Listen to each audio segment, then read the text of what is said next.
Invista onde dá mais retorno. Seus talentos naturais. Talentos para o Sucesso. Um podcast para quem deseja aumentar seus resultados, focando no seu jeito natural de sentir, pensar e agir.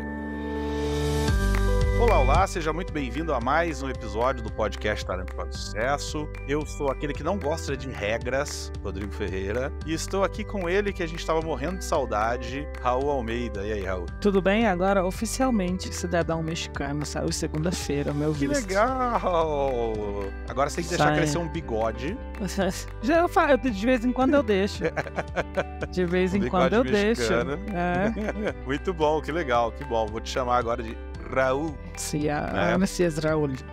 César Raul. Para você que tá aqui com a gente hoje nesse episódio especial, a gente tá começando uma série nova que vai ter aí uns 6, 7 episódios, a gente ainda não sabe, onde nós vamos abordar o conteúdo deste maravilhoso livro da Gallup, First Break All the Rules, que é um livro não tão novo, um livro de 2016, mas que é um livro fundamental, é muito importante que a gente conheça, tem algumas informações muito legais aqui, que o foco principal é o gestor, o líder. Então você que não é líder, vale a pena entender para que você possa, quando se tornar um líder, já se tornar um líder melhor do que a média, mas para você que já é líder, você vai usufruir muito do conteúdo deste livro. Raul, conta pra gente, de modo geral, de maneira ampla, o que é esse livro? Cada livro da Gallup é uma coisa, né? Um fala sobre cultura, o outro fala sobre que os gestores não estão vendo, tal. Sobre o que é o pacote do livro First Break All the Rules. Engraçado, falando em pacote, quando eu recebi o meu Welcome Kit da Gallup, que na época não era igual a esses Welcome Kits, assim, que todas as empresas mandam coisinhas. Era simplesmente um envelope branco com todos os livros que até então existiam. Eles tinham a irreal esperança de que eu iria ler todos. Mas se tem um que eu li há 7 anos atrás, foi esse. Que legal. Né? Então, Case in Point, que inclusive é um dos capítulos aqui do livro, esse foi um dos únicos que eu li de grifar. Então, a minha edição está no Brasil, eu deixei no Brasil, eu peguei uma nova aqui, que eu estou emprestando para a nossa colaboradora nova, que está essa semana fazendo o onboard, então eu roubei dela de volta para a gente fazer aqui a nossa introdução. O livro nada mais é esse ponto que a gente quer tratar de que não existe uma fórmula mágica para ser um gestor, não existe ali uma receita, né? One size fits all, né? Então aqui a gente está falando de gestores que têm background completamente diferentes, né? Cada um vem de um lugar muito distinto e a gente quer muito salientar isso, que os grandes gestores, os melhores do mundo, eles levam isso em consideração. Eles não querem realizar a mesma coisa que todos estão fazendo. Eu vou fazer do meu jeito. Óbvio que aqui a gente vai tratar as 12 necessidades que as pessoas têm, que simplesmente é o outro desagrado também, que são os 12 itens da gestão de excelência. A gente vai falar de pontos fortes. Eles não tentam fazer com que as pessoas exaustem, tentando trabalhar aquilo que simplesmente não vai sair. Exatamente. Ninguém vai ficar ali patinando na lama. Então, para isso é uma grande quebra de regras. Porque todas as corporações vêm com essa ideia de que existe, sim, um modelo, um perfil, a gente tem que estar tudo congruente, consolidado. O livro vem justamente para quebrar isso. Para quebrar esse molde. É por isso que chama Break All the Rules, porque vem para trazer essa ideia de quebra. De uma coisa que a gente sempre fala aqui, a gente precisa individualizar muito o que a gente está fazendo. Assim, eu não quero ser redundante e vomitar as mesmas palavras que eu venho repetindo desde sempre, mas é quase que inevitável. Se a gente, exatamente. Eu até ontem tenho, clientes que não conseguiram entender isso até agora. Exatamente. Se a gente repetindo então tanto quanto a gente repete, as pessoas não entendem. Eu estava agora até comentando uma coisa nova, recente aqui, né? E até a pessoa que eu vou falar aqui vai saber quando estiver ouvindo que é dela, que eu tô falando. Eu tava agora numa sessão de coaching com um gestor de uma empresa que tá indignado porque a empresa toda tava indo num movimento de olhar para pontos fortes e de repente deu um cavalo de pau e agora tá focada em pontos fracos.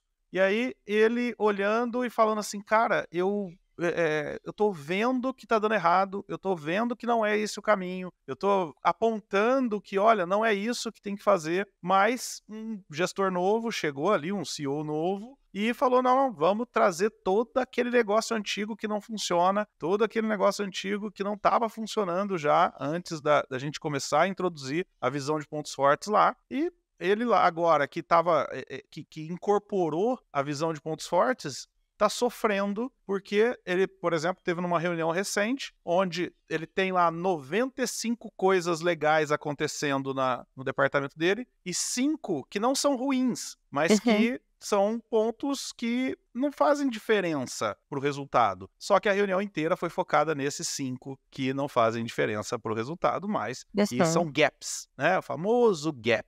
É um gap.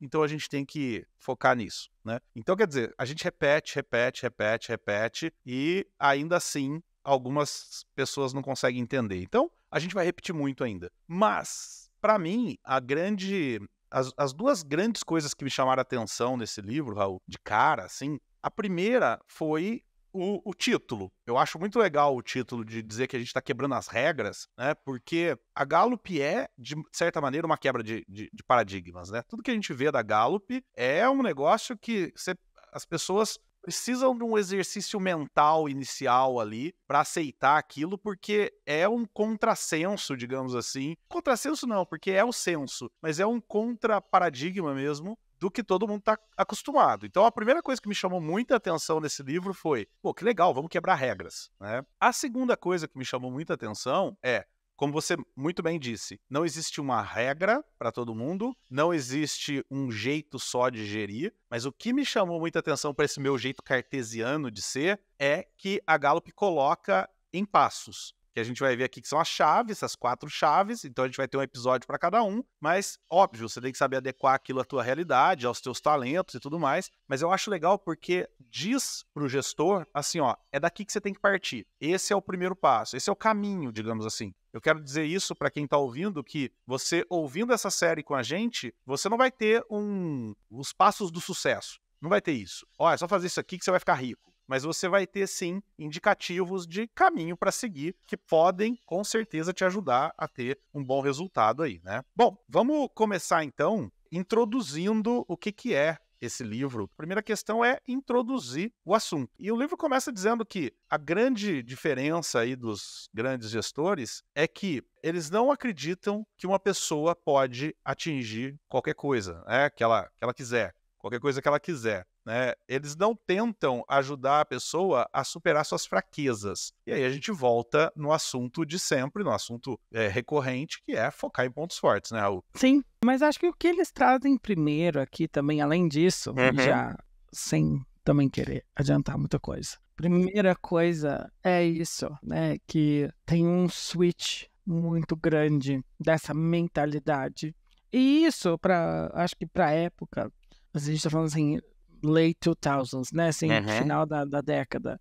A gente ainda estava remoendo muita coisa é muito pré-pandemia, né? Muito pré-pandemia, Então, os moldes ainda eram muito outros, se a gente for parar para pensar. Então, para a gente entender que a Gallup trazer esse tipo de metodologia também, quando começaram a trabalhar com pesquisa de opinião, 30 anos atrás, imagina. Então, assim, é muito aqui um contexto quase que histórico também, que traz essa percepção muito, muito diferente. Óbvio que a gente, como gestor, né, eu não sou gestor, mas enfim, as pessoas como gestores, as pessoas como elas precisam do que eles chamam de measuring stick.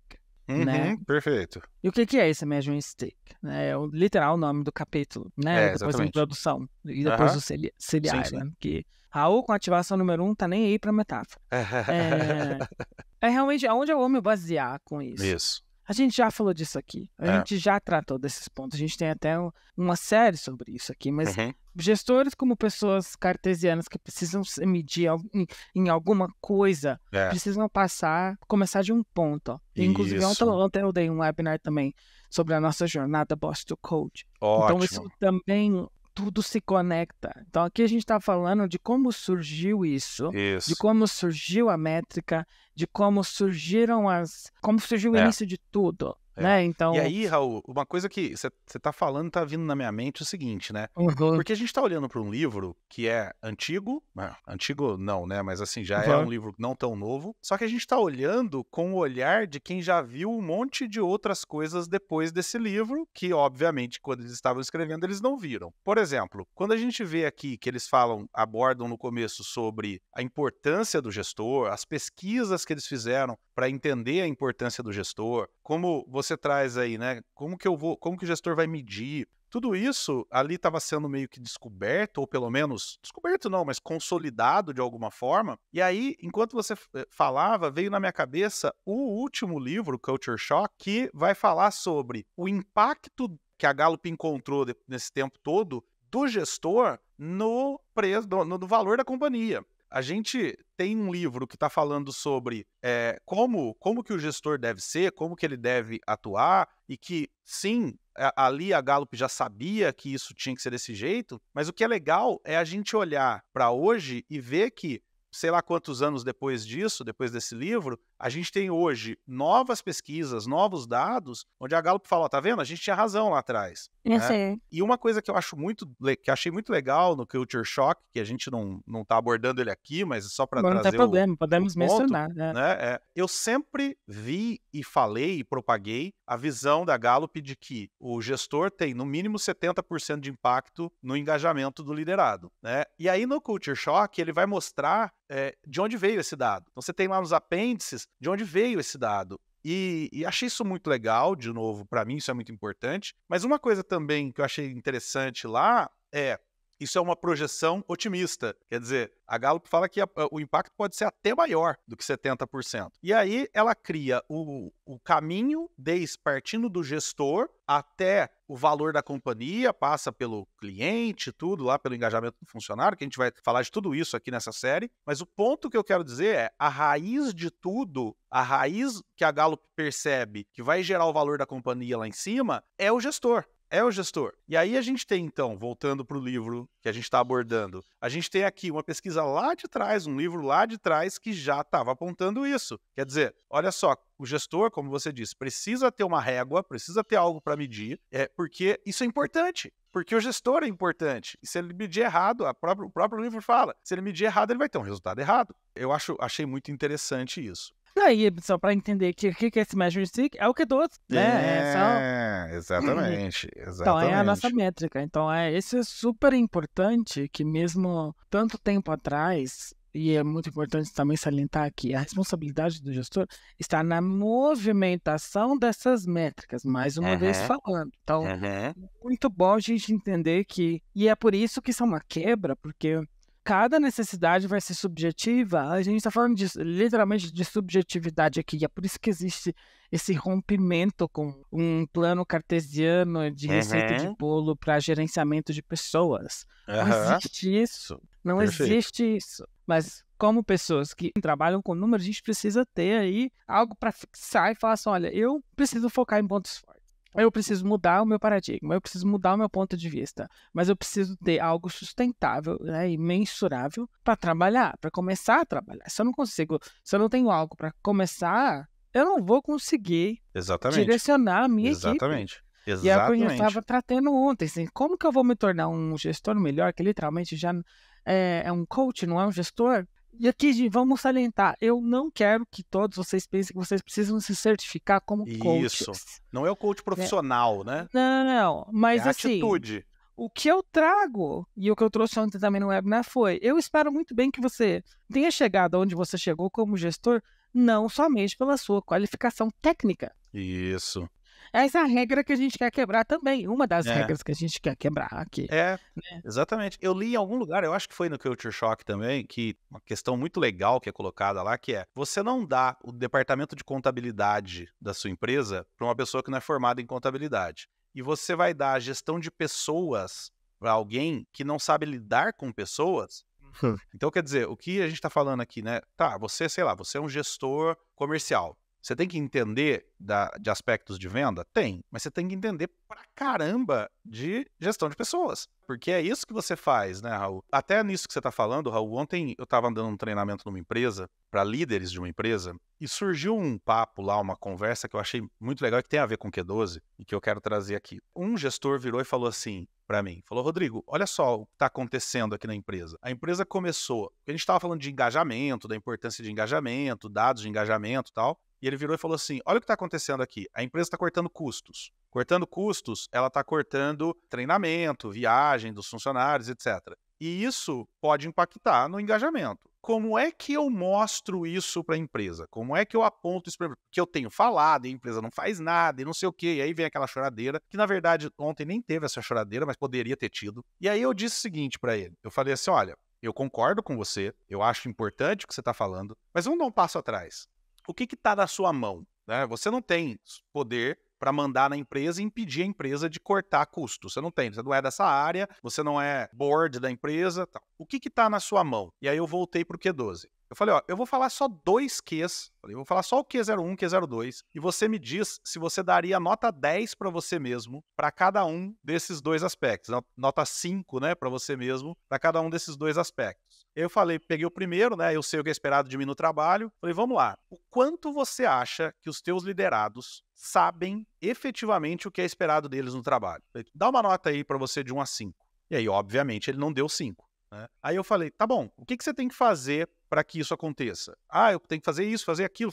Começou a dar um monte de exemplo. Tá, e quanto tempo isso levaria? Ah, meses. Falei, legal, então bota isso em prática, faz isso com todos os seus liderados. A hora que eles chegarem e falarem, não, agora a gente sabe exatamente o que é esperado da gente no trabalho, vai para o Q02. Eu tenho os equipamentos e os materiais e equipamentos que eu preciso para fazer meu trabalho. Falei, eles têm? Você já conversou com eles sobre isso? Eles sabem qual é o equipamento que eles precisam? Eles têm isso à disposição? Se não tem, como é que vai providenciar? Como é que vai realinhar se não tiver como providenciar? Você já sabe isso? Dá uma nota aí para você de 1 a 5. Obviamente não deu 5 de novo. Aí eu falei, tá, e o que você tem que fazer? Ah, tem que fazer isso, fazer aquilo. Quanto tempo? Ah, mais alguns meses. Falei, então, aí é o ponto que eu quero trazer aqui para a gente conversar.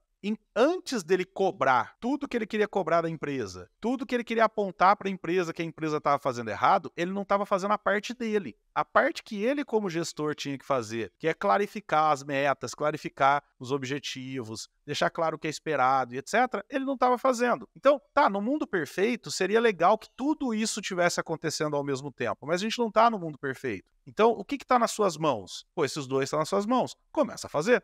Então, eu acho que Q12, assim, eu tenho falado isso já, falei ontem e tenho falado, que eu acho que talvez seja a coisa que eu mais gosto da Galo. Faz muito sentido e, por exemplo, faz muito sentido ainda para muitas empresas. Tem um cliente no Brasil que simplesmente tem quase 50 mil respostas de Q12. Nossa. Só na última pesquisa agora. Caraca. É uma das nossas maiores pesquisas aqui da América Latina, ou seja, faz muito sentido. É corroborar todo o tempo. Tô lembrando aqui que o First Break All the Rules é um livro predecessor que introduziu o Q12. Então é de onde surgiu. Né? Ele está introduzindo aqui. Exatamente. De uma maneira nova, obviamente a métrica já existia, mas que a gente está introduzindo essas estratégias para o mundo. Não corporativo, mas trazendo isso um pouquinho mais de brand awareness. Então é aquela introdução sutil. Eu vou falar para você dos 12 elementos da gestão de excelência. O que a gente quer trazer aqui é uma quebra de paradigma. Vamos quebrar isso e vamos introduzir, primeiro, uma métrica que vai te ajudar a fazer essa leitura, que seja sucinta. A gente vai começar com 100 mil perguntas, vamos estudar 100 mil grupos de trabalho, vamos entender o que eles querem e no final das contas, o que eles precisam mais. Né? E no final das contas, eu não posso depender de uma métrica que eu preciso acionar 1.000 e outras pessoas, departamentos, estratégias. Eu não posso empoderar o meu gestor para que ele simplesmente sente, converse e ponha alguma coisa ali na roda. Tem uma coisa legal para a gente trazer aqui para esse episódio é o que existe de interno, de inside information, né? Obviamente o que é público e tudo mais, né? Mas aquela informação que não fica tanto à disposição, ou que pelo menos a gente tem que vasculhar lá dentro, e que tem a ver com os resultados que uma empresa tem quando ela quebra as regras. Porque o que eu penso, Raul? O que leva alguém a seguir determinadas regras, seja elas quais forem? o medo, e pode ter vários motivos, mas um dos motivos é o medo de quebrar aquela regra. O medo de fazer diferente e dar errado, né? Então, uma coisa que eu vejo muito em GGSC, em treinamentos onde a gente cita a metodologia de pontos fortes. Uma coisa que eu vejo muito é, Rodrigo, mas será que isso funciona mesmo? Será que realmente dá certo? Então, quer dizer, a pessoa gosta, soa bem aos ouvidos. Quando você fala para a pessoa que ela vai olhar para o que está funcionando, ela vai olhar para o que o cara é bom, que vai gerar engajamento, etc., soa bem aos ouvidos, mas dá aquele medo de, será que funciona? O que você pode dizer, Raul, para a gente, para quem está ouvindo, sobre a resposta para essa pergunta? Que resultados dá? Dá resultado? Que resultados dá? Tem riscos? Risco tem, como qualquer outra estratégia. Quando a gente está falando de change management. Eu vou sair de uma pesquisa de 150 perguntas para uma de 12. Então, assim, como que eu vou trabalhar isso? Assim, eu fico me perguntando, como que você trabalhava a outra? Né? Como que você trabalhava 150? O que você fazia? Exatamente. Você não tem 57 anos para fazer plano de ação em cima de nada disso. Lembrando, medição, né, pesquisa, o measuring stick é o ponto de partida. É dali que você vai sair. Então, eu vejo muito impacto quando essas estratégias são aplicadas, assim, e elas trazem isso para a estratégia interna. Então, mas deixa eu fazer uma pergunta. Quando você diz que é o ponto de partida, você está dizendo, você está minimizando a importância, quer dizer, é só o ponto de partida, ou o contrário, você está maximizando a importância e dizendo, cara, tudo parte disso. Sim, é tudo parte disso, ó. Pelo menos na minha opinião, entendeu? Exatamente. É dali que a gente vai iniciar. Se é uma independente, eu estou migrando dessa métrica para essa métrica, então esse é o ponto-chave, então esse é o seu ponto de partida. E a maioria das empresas vê que quando você entra na régua da Gallup, que você tem uma régua de que você vai se comparar com 15 outros milhões de respostas, você vai ver que a régua é mais alta, a barra está mais alta, the bar is higher, né? Então, não é muito importante levar isso em consideração de que é um ponto de início. Você vai começar com uma medição, essa é a sua primeira estratégia, o impacto sempre é positivo, o risco é você não fazer, continuar seguindo uma inércia. Assustar com o resultado, né? Porque pensar que é uma coisa que simplesmente vou fazer agora e pronto, já tá resolvido. Tirei a foto, saiu o número, acabou ali, já sei como é que é. Beijo, daqui a um ano eu te vejo. Eu brinco, Raul, para mostrar a diferença do Q12 para outras medições, eu costumo brincar dizendo o seguinte, né? Fala, imagina que você namora uma pessoa, aí você leva essa pessoa num restaurante e faz lá um jantar à luz de velas, violino, aí vem uma champanhe, meia luz. Aí você se ajoelha no chão, abre uma caixinha, dentro tem uma aliança, e aí você vira pra pessoa e fala, quer casar comigo? E a pessoa responde, de 0 a 10, 8. Né? Quer dizer, se a pessoa num pedido de casamento responde pra você de 0 a 10, 8, é não. No pedido de casamento, você quer que a pessoa pula no teu pescoço e fala, sim, isso é tudo que eu sempre quis, etc. Então, tem algumas medições que ela vai chegar e falar assim, olha, o teu funcionário de 0 a 10, ele tá te dando 8. Tá, o que significa isso? O índice de favorabilidade de você receber um sim para essa resposta... Exatamente. Não existe isso. Exatamente. Aí, o que acontece? O cara vai lá, muda pro Q12. Aí, esse 80%, digamos assim, cai para 15%. Ele quer morrer. Como que eu vou mostrar isso aqui pro CEO da empresa? Que era 80, agora é 15. É que a gente está medindo coisas diferentes. E aí, ao medir coisas diferentes, você vai ter resultados diferentes. Tem uma coisa que está acontecendo agora, nesse exato instante do ano, né, que pelo menos é o que eu vi, né, que a Coreia do Sul está mudando o jeito de contar a idade dos sul-coreanos.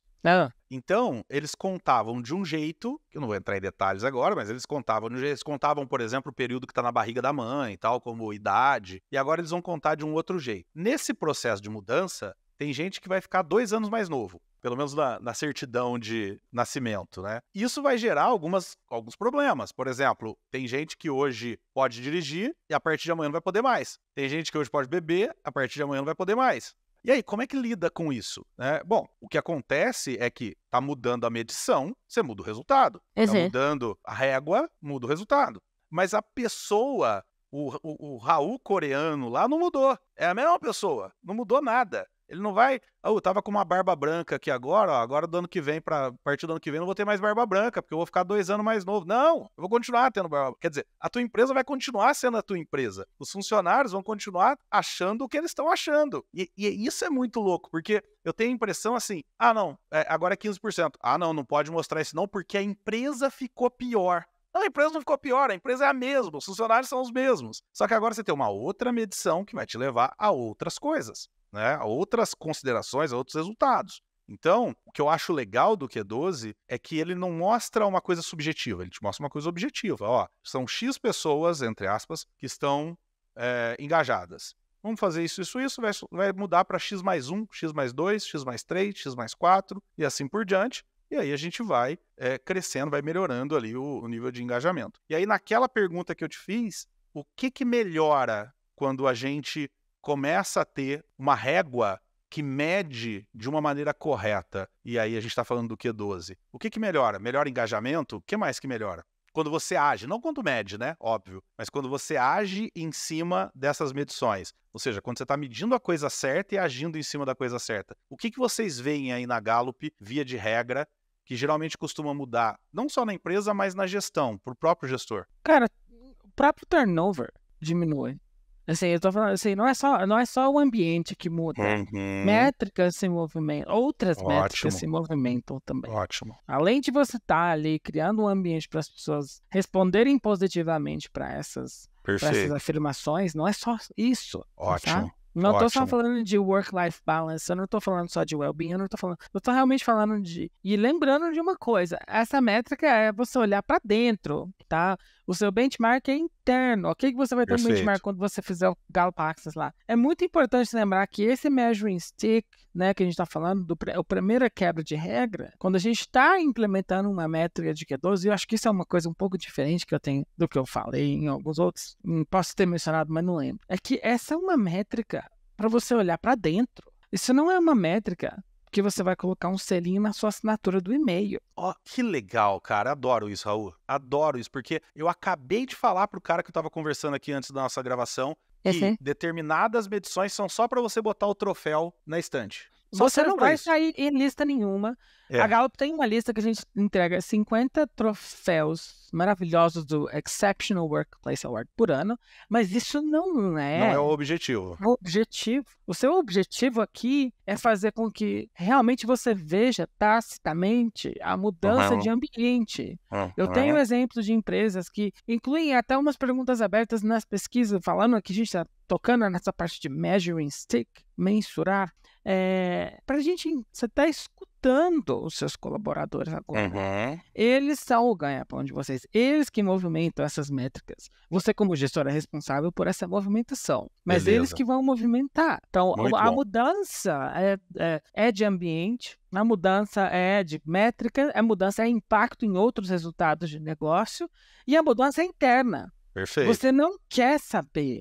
Você quer se comparar, você quer ter o seu benchmark dentro da indústria tal. A gente tem mais de 200 indústrias. Quando a gente vai fazer o seu benchmark, se você vier contratar a gente, não se preocupa. A gente vai ter esse comparativo para vocês, porque obviamente a gente precisa se comparar para você saber o que você tem que mudar ou não. Exatamente. Na própria ferramenta a gente vai trazer isso para você, sem nenhum problema. Mas o que você tem que focar aqui é que não é, a gente não vai, inclusive um grande banco do Brasil me procurou esses dias e perguntou, mas a gente sai em alguma lista, qualquer o valor aqui de marca empregadora, qualquer o valor aqui para marca empregadora, fala assim, olha, ser muito honesto com você. Não é para isso que você está me buscando. Para isso você vai buscar.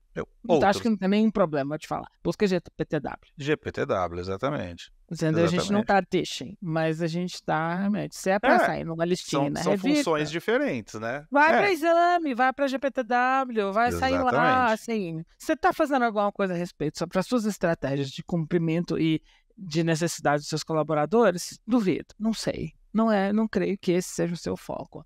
Seu foco é simplesmente sair na revista. Desculpa você simplesmente muito honesto aqui. E tanto é que, assim, eu não estou dizendo que isso aconteça, mas eu não me surpreenderia se acontecesse de empresas manipularem resultados de medições que vão para revistas, que vão para troféu, para ter a revista e o troféu. Eu não estou dizendo que acontece, mas assim, quando o objetivo é apenas o troféu, quando o objetivo é apenas a revista, por que não? né? Agora, quando a medição é interna, pra que eu vou fazer isso? Né? É aquela história. Se eu quero ter um corpo bonito para que os outros vejam, eu posso usar bomba, porque eu estou manipulando o meu corpo para que os outros vejam. Agora, se eu quero uma medição de, sei lá, um exame de sangue para saber como é que eu tô, então não faz sentido eu manipular o exame de sangue. Mas eu também não saio pra rua mostrando, olha, esse aqui é meu exame de sangue, ó que bonito, ó, que perfeito. Não, porque ele é para que eu me adeque, né? Agora, olhando para tudo isso, Raul, parece que a gente tá fazendo um episódio sobre Q12. Mas, na verdade, a gente tá fazendo um episódio sobre como que a gente tem que o gestor tem que mudar o ponto de vista. Quer dizer,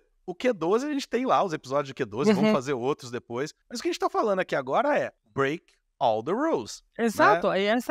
Você quer sair numa lista que tem 200 outras empresas para ter certeza que você está fazendo a mesma coisa que todo mundo?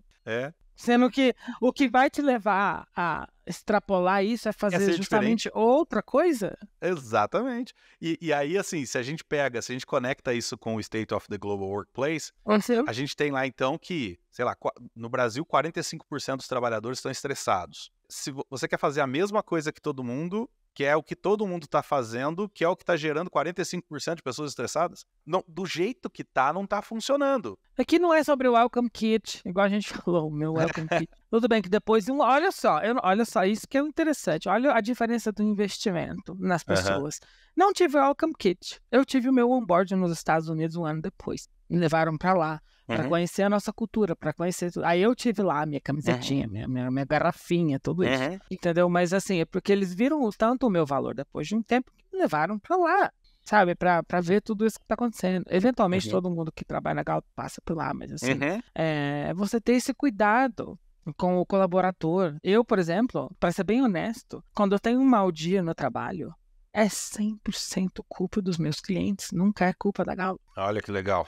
Porque eles têm essa cultura de PTW, de sair em lista, de criar milhões de... Assim, e esse é o choque que eu tenho que trazer para eles. Falar assim, olha, esse tipo de atitude que você tem que mudar. Porque o jeito que você trabalha não é o jeito que nós aqui dentro da Gallup trabalhamos, e não é o jeito que quando a gente tem sucesso aqui em empresas como, exemplos grandes como Accenture, Stryker, são, sabe, Estée Lauder, L'Oréal, sabe, essas empresas que utilizam a nossa métrica de uma maneira correta e a estratégia de gerenciamento e de desenvolvimento de liderança da maneira correta, não agem assim. Exatamente. Sabe? Nada é para ontem, assim, é uma coisa assim, às vezes existem alguns sensos até de urgências, assim, fazem tudo pelos cocos para ter ali o checkmark, para ter ali, seguir algum cronograma. Exatamente. Estabelecer. Sendo que o que você tem que fazer agora para quebrar essa regra é literalmente pisar no freio. Tem uma coisa aí que eu acho que é legal, né? Ali atrás você falou sobre turnover.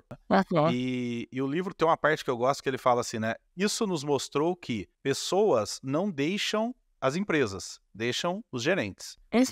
Pessoas não vão embora, não pedem demissão de empresas, pedem demissão de gerente. E aí conclui ali mais para baixo dizendo assim, ó, se você tem um problema de turnover, olhe primeiro para os gestores. Então, volta naquilo que a gente falou ali atrás do Culture Shock, que é tudo começa no gestor e conecta tudo isso que o Raul falou com o gestor. Quer dizer, quando a gente está falando do Q12 aqui, tocando nisso, por exemplo, a gente não está falando só porque a empresa tem que fazer, a empresa tem que medir, né? O que a gente está dizendo é, ao medir isso, impacta o teu jeito de gerir. Impacta a tua gestão, né? E a tua gestão impacta a medição. Né? Então, quer dizer, é uma coisa simbiótica e que eu acho que talvez a grande mensagem que eu vejo nessa introdução do livro, e que depois a gente vai aprofundar em outros assuntos, mas para mim a grande mensagem é entender, talvez duas grandes mensagens. A primeira é entender que pessoas diferentes atingem a excelência por caminhos diferentes. Quer dizer, o gestor precisa entender que o jeito poderoso, produtivo de gerir, passa por entender cada ser humano e entender como que eu faço aquele ser humano produzir, né? Ou como que eu permito que aquele ser humano produza, porque muitas vezes é só sair da frente, né? Tem empresa que se ela sair da frente já está ajudando pra caramba. E a segunda grande mensagem para mim aqui nessa parte do livro, até essa parte que a gente está abordando do livro, é olhar para os pontos fortes. Quer dizer, então, tratar cada um diferente, e na hora de tratar cada um como único, e na hora de tratar cada um como único, é tratar olhando para o que ele tem de bom, prioritariamente. É assim que tem que fazer. This is how it's done. This is how it's did. Então, Raul, a gente vê nessa primeira parte, e a gente vai abordar depois, no próximo episódio, a gente vai abordar o capítulo 2 do livro. Quem está aqui com a gente e tiver o livro, o que a gente falou aqui está principalmente dentro da introdução e capítulo 1 do livro. Sim. A gente nota, então, que o que o gestor precisa para quebrar todas as regras é parar de fazer o que todo mundo faz. Tem uma coisa que eu sempre falo que é, se você quer ver o que ninguém está vendo, você precisa olhar para onde ninguém está olhando. Né? Então, se você quer ter o resultado que ninguém está tendo, você precisa fazer o que ninguém está fazendo. E esse é o caminho que a gente vai fazer. Então, eu espero que você que está nos ouvindo tenha gostado dessa introdução e curta essa série que a gente vai fazer aqui de vários episódios que vão sair aí no meio dos outros episódios do Talentos para o Sucesso. Então, você tem que ter assinado o nosso feed para você receber aí os episódios do First Break All the Rules. Se você é gestor, tem que fazer, tem que ouvir. É obrigação tua ouvir. Desculpa, eu vou ser direto. É obrigação sua ouvir. E se você não é gestor, se você é liderado, eu vou te dar uma sugestão. Envia esse episódio pro teu líder. Fala pra ele, pô, líder, eu ouço lá um podcast, gosto muito, e eles vão falar uma coisa que eles disseram que o líder tem que saber, então eu tô aqui mandando o primeiro episódio pra você, segue lá, porque eu tenho certeza que lá na frente ele vai te agradecer de ter enviado esse episódio aqui pra ele. No mais, nos segue nas redes sociais, manda aí embaixo nos comentários aí o que você achou dessa série, que dúvidas você tem sobre o que o gestor precisa fazer para ter resultado, o que é diferente em gerir com base em pontos fortes. Manda pergunta aí que a gente responde aqui nas próximas gravações. Se você quiser e achar legal, considere nos apoiar no apoia.se/TPS. Vai ter uma série de benefícios lá. E a gente se vê no próximo episódio, na próxima semana, para um outro tema que vai te ajudar também a entender caminhos para quebrar as regras e se destacar no meio de um monte de gente igual. Um beijo para todos vocês e até a semana que vem. Tchau, tchau. Beijo, galera. Até semana que vem. Obrigado por ter ouvido o podcast Talentos para o Sucesso. Acesse nossos sites talentosparosucesso.com.br para mais informações sobre como assinar gratuitamente esse programa em seu aplicativo de podcasts favorito e não perder nenhum episódio. Precisando de coaching ou treinamentos? Entre em contato, diga que é ouvinte do podcast e receba um belo desconto. Quer ter ainda mais sucesso? Crie parcerias, compartilhe esse podcast com seus contatos e vamos juntos melhorar o mundo.